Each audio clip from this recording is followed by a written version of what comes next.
Okay pa po ba kayong lahat? Mga kapatid at mga kababayan, malinaw po nating narinig sa pambungad na pananalita ng kapatid na Edwil Sabala ang pinakalayunin ng malakihang pagkilos na ating sama-samang isinasagawa sa araw na ito.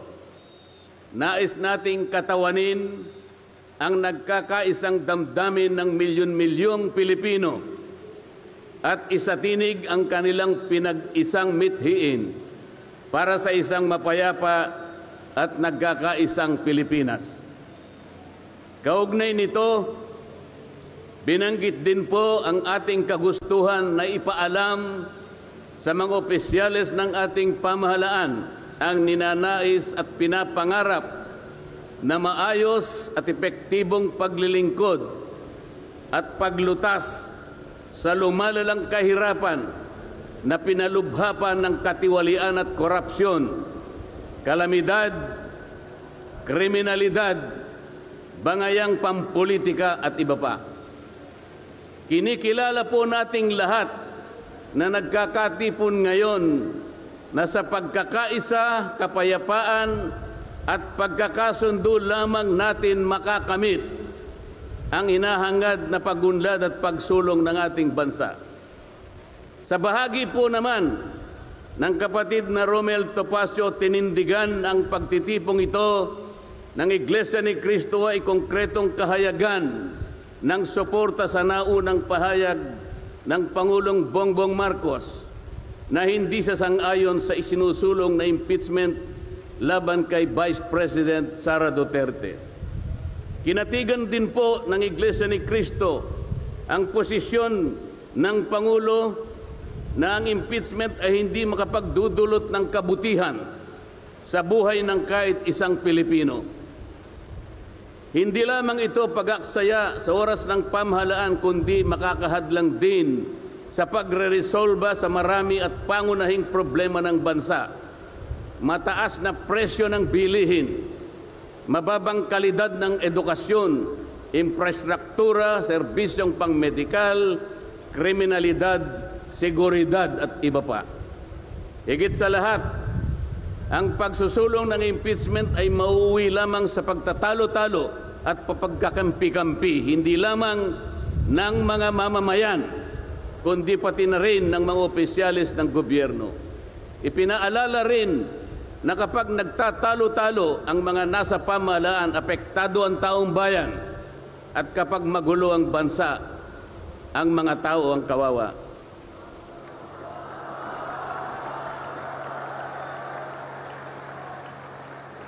Lagyan po natin ng konteksto ang dalawang pagpapahayag na nauna upang lalong mabigyan ng diin ang kahalagahan ng pagkakaisa, pagkakasundo at kapayapaan sa ikalulutas ng panganib na dulot ng kahirapan dahil sa lumulubhang katiwalian, korupsyon, kalamidad at lalo lamang napabibigat ang buhay at pamumuhay ng ating mamamayan. Sa isang ulat balita ng periodikong Philippine Star, 4 na araw nang nakararaan ay ganito ang sinasabi. Based on a recent SWS survey, an estimated 17.4 million Filipino families considered themselves poor in the last quarter of 2024. This number represents 63% of the surveyed respondents, the highest self-rated poverty in 21 years. Across the country, Mindanao had the highest self-rated poverty at 76%, followed by Visayas at 74% and Luzon at 55%. Mga kababayan, sa tayang 5 ang miyembro ng bawat pamilyang Pilipino, nangangahulugan na aabot sa 87 milyong Pilipino sa ngayon ang nagsasabing sila ay mahirap. Katumbas ito ng 75% ng ating populasyon ngayon na tinatayang 116 million o mahigit pa. Gusto ko pong banggitin sa inyo at kailangan malaman ninyo na sa taong ito ang ating national budget ay nagkakahalaga ng 6.3 trillion pesos.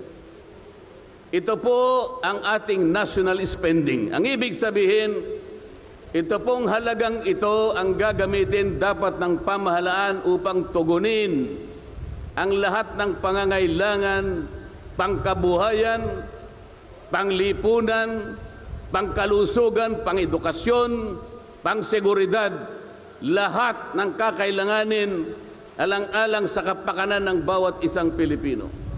6.3 trillion pesos. Ngunit, ang tinatayang magiging income lang ng ating bansa ay kulang pa sa 5 trilyong piso.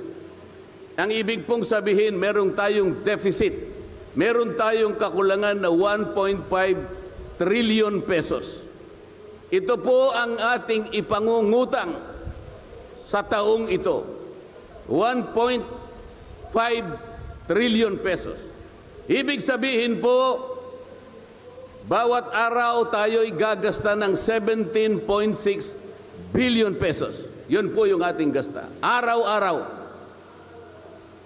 Ngunit ang ating kinikita ng bansa ay 13.4 billion pesos lamang.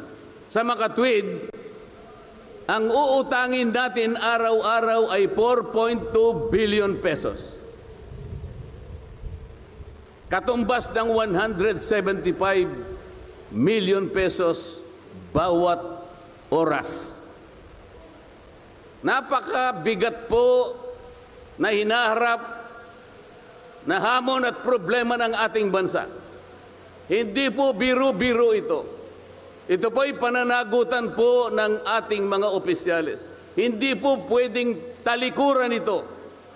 Ganito na po kalala ang problemang pang-ekonomiya ng ating bansa. Ngunit, hindi po yata ganito ang naging direksyon, sapagkat sa halip na po unahin ang mga binanggit nating malalaking problema na kinakaharap ng ating bansa, ang inuna po ay mga bagay na mauuwi lamang sa pagkakampi-kampi at pagkakabahagi ng ating bansa. Bakit po? Nagtatag po ng Quadcom. Ang buong akala ko po sa pagtatatag ng Quadcom, ito po ay 4 na komite sa House of Representatives. Kinonsolidate, ginawang isang makapangyarihang komite na ang buong akala ko, ito ang gagamitin para tutukan ang namumuong problemang lumulubha pa na hinaharap ng ating bansa. Napakataas po ng bilihin, lalo na po yung pagkain ngayon. Nagtanong-tanong po ako, ang isang pirasong kamatis last week is 20 pesos. Tama po ba yun? Ngayon po, may nagsabi sa akin 30 pesos isang kamatis. Ang isang kilong kamatis, 400 pesos. Tama po ba yun? Ang isang piraso ng siling pangsigang ay 10 piso. Yun po yung sinabi sa akin. Tama po yun? 600 pesos per kilo. Yun pong bell pepper. 2 kulay po yata yung bell pepper. Isang berde, isang pula. 45 pesos ang isang piraso. 1,000 pesos ang isang kilo. Bakit hindi po ito yung unang harapin natin? Napakalala po ng presyo ng kuryente sa ating bansa.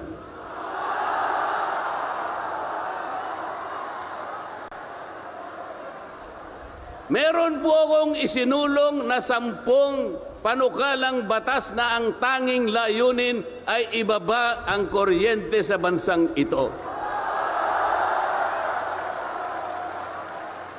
Ikinalulungkot ko pong ibahagi sa inyo na kahit isa'y wala man lamang pong nadinig.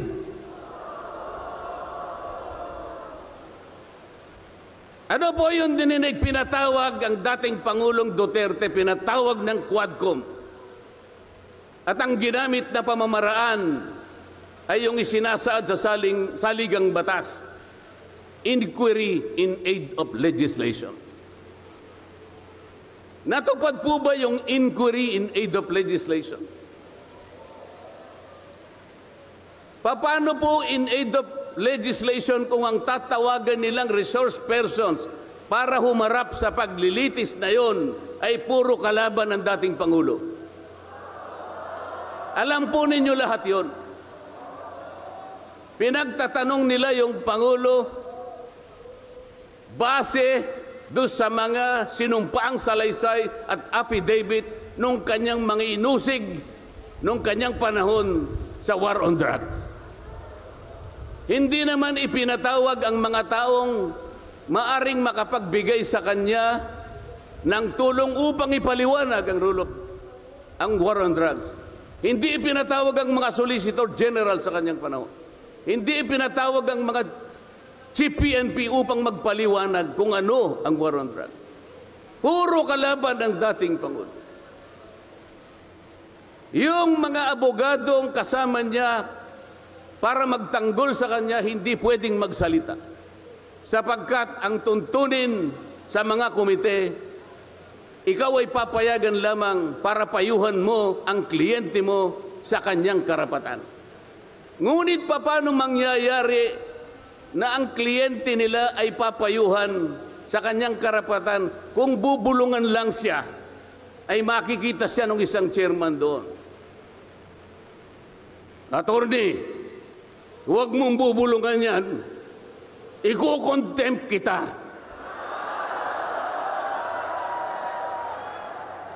Nasaan na po yung sinabi sa saligang batas na lahat ng inuusig ay meron siyang karapatan sa abogado? The right to counsel. Wala na po. The right to confront your accusers. Wala po mga accuser doon. Ang ginagamit po ay mga sinumpaang salaysay, hindi man lang i-authenticate, ipinalagay na totoo lahat ang nakasaad ng mga aligasyon. Anong gagawin ng isang tao sa harap ng ganito na walang rule of law at walang due process? Ito po ang pinag-umpisahan ng kaguluhan at pagkakahati-hati. Sa kagustuhan po nila na mausig ang dating Pangulo, ayaw po nilang pumunta sa korte, ayaw nilang pumunta sa piskal. Ano po ba ang sinasabi ng mga desisyon ng Korte Suprema? Kapag ka napatunayan nyo ang isang tao ay maaring nakagawa ng kahit anong paglabag sa lahat ng batas, anumang batas, dalhin ninyo sa piskalya, dalhin ninyo sa korte. Yun ang tamang paraan. That is the rule of law. Ngunit bakit kayong Quadcom ang gumagawa nito?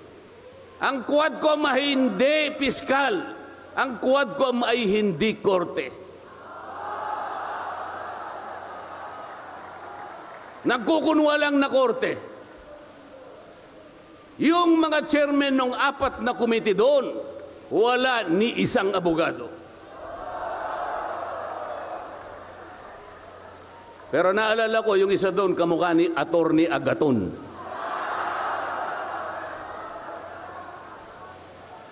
So sa halip na ang unahin ay yung kapakanan ng mamamayan, sa harap at liwanag ng napakaraming nakabantang panganib sa atin, sa ekonomiya, panglipunan, pangseguridad, korupsyon, katiwalian, bakit ang inuuna ay usigin ng isang tao na hindi naman ipadadaan sa tamang proseso ng batas?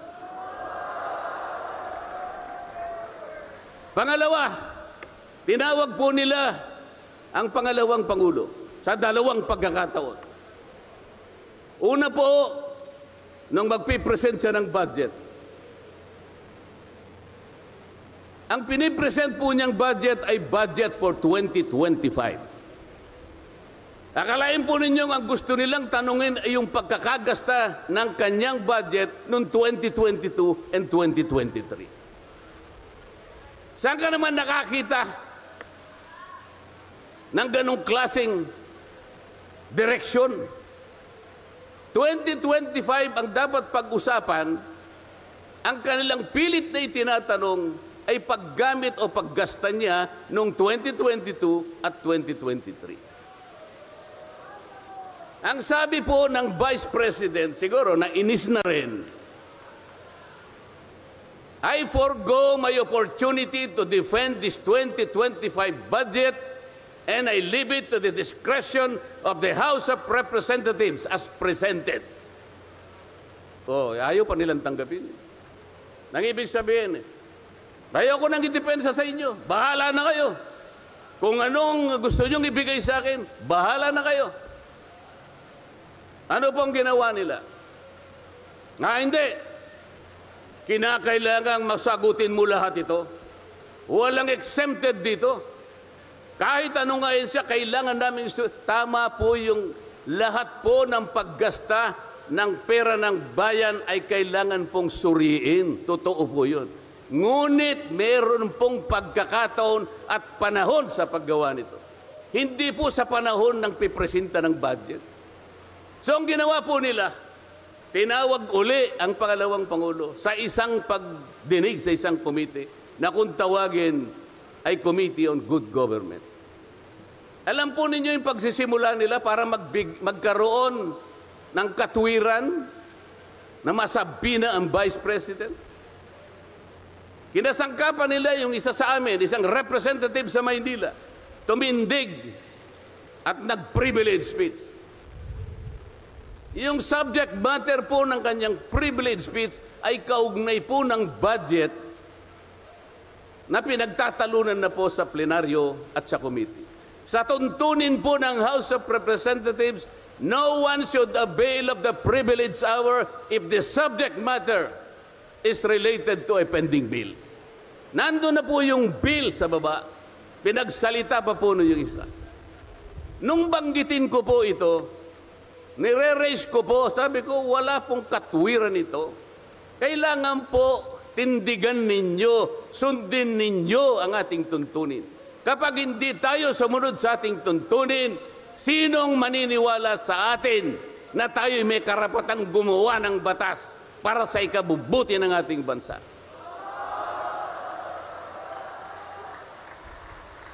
Ang sabi po ng chairman, noted. Saan ka naman nakakita ng ganun? Ang House of Representatives ay lugar ng pagdidebate. Doon masusuri kung sino ang may katwiran. Kung hindi magsasalita ang chairman. At pagkatapos po, sinabi ko pa, bakit baka ako, dahil lamang sa isang manifestation ng isa sa amin, ginawa na naman ninyong isang motu proprio action. Yung motu proprio po ay, ibig sabihin, ang komite sa kanyang sarili ay pwedeng mag-imbestiga sa sarili niya. Pero ginamit nila yung manifestation ng isa sa amin. Mali na naman po yun. Hindi po dapat ganun. Nung i-raise ko po yun, ayaw na naman po nilang pumayag. Samantalang ako po, I delivered a full privilege speech. DepEd din ang pinag-uusapan nun. At ang ni-raise ko po ay yung katiwalian involving more than 3 billion pesos covering 3 annual audits of the Commission on Audit. Kahit na full privilege speech, hindi man lang po ni-refer sa committee. Samantalang yung illegal po na privilege speech, dali-daling ibinigay kagad sa Committee on Good Government. Kahit na illegal, kahit alam nilang mali. Ito po yung problema. So sabi ko, Mr. Chair, bakit tayo po ang sumusuri? Bakit tayo po ang nag-audit ng confidential funds ng Vice President? Bakit tayo po? Hindi po ba ang minanduhan ng ating saligang batas na tanging may otoridad at kapangyarihang mag-audit at mag-examine ng lahat ng report at papeles ng pagkakagasta ng ating bansa ay ang Commission on Audit. Ni-raise ko na naman po yun. Ayaw pong sumagot ng chairman. Ang pinasasagot po sa akin ay yung hindi abogado. Sabi ko, Mr. Chair, nilapitan ko po sila. Mr. Chair, huwag naman pong ganito. Ilagay naman po natin sa konteksto at sa regulasyon ng ating ginagawa. Tinatanong ko po ay isang constitutional issue. Bakit ang pasasagutin mo sa akin ay hindi man lang abogado? Huwag mo naman akong insultuhin.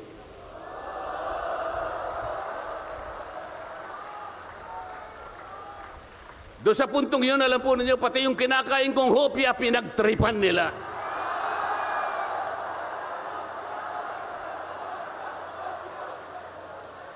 Ang Iglesia ni Cristo ay hindi po laban sa impeachment, sapagkat ang impeachment ay itinatadhana sa saligang batas.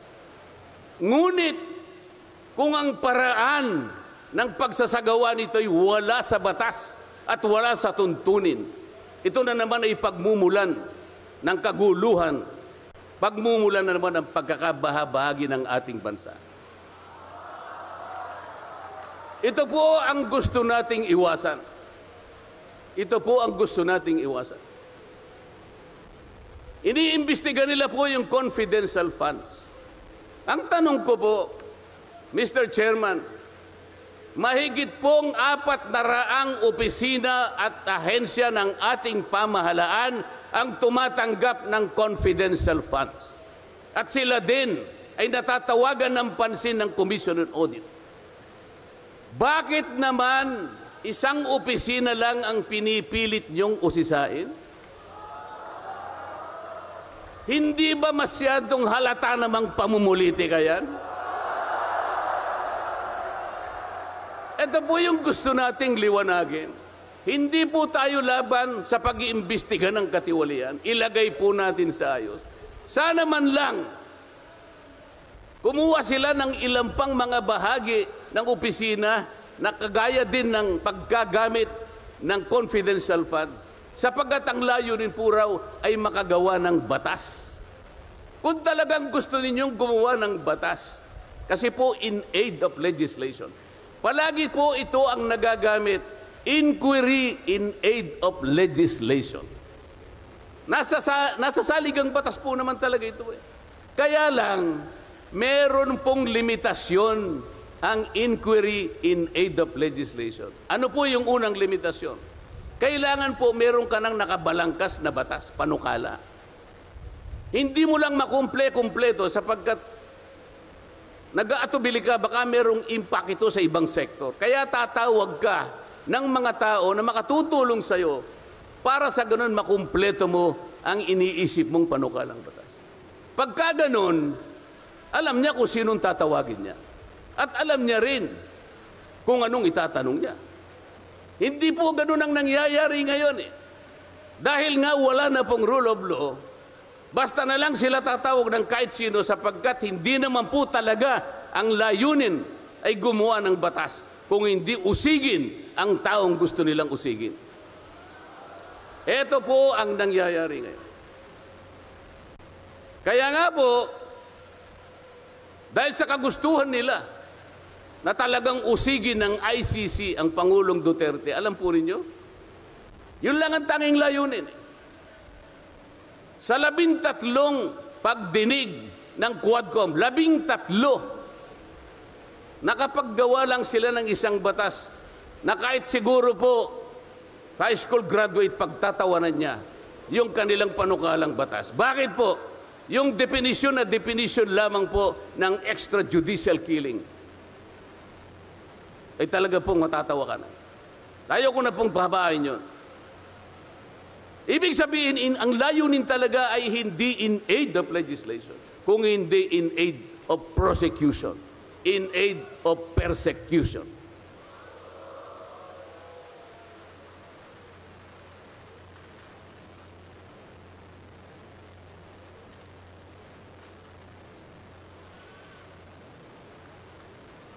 Kanina po, mga kababayan, napanood po ninyo ang video na kung saan ay nagpahayag ng di pagsang-ayon si Pangulong Marcos sa namumuong impeachment laban sa pangalawang Pangulo. Ulitin ko lamang po yun. Sabi niya, tumutukoy po dun sa pagsasagawa ng impeachment.